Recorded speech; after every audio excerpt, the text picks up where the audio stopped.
She's the only woman to have made history as the first lady of two countries, sitting on the throne of two powers, but never at the same time. And not through politics either. You see, she beautifully carved her name in history, caressing and conquering the hearts of freedom fighting men Africa erected among the many in the heat of the struggle against colonialism.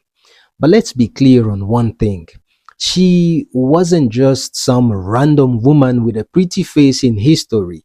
She was an active freedom fighter beyond the battlefield and a member of Frelimo, the pro-liberation group fighting for Mozambique's liberation against the brutal Portuguese colonial rule. Look, in her capacity as a deputy director of a Frelimo school in Tanzania, she prepared the young minds of African people for independence. And after 470 years of colonialism and slavery, Mozambique was freed in 1975. However, in October 1986, the news spread like wildfire that her husband, Mozambique's first president, the beloved Samora Machel, along with 33 others, lost their lives in what some suspect was no accident.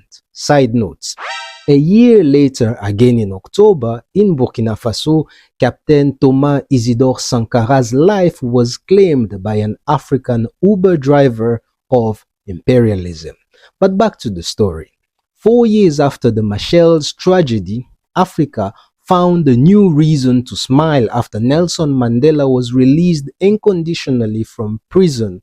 Then, another 4 years later, he became the first black South African president. Look, the first black South African president in a region, the South African region, where the indigenous people are predominantly darker in complexion, is not just a disturbing statement. It speaks to the sheer savage brutality and deep injustices they've endured. Anyways, another 4 years later, Nelson Mandela married Graça Machel.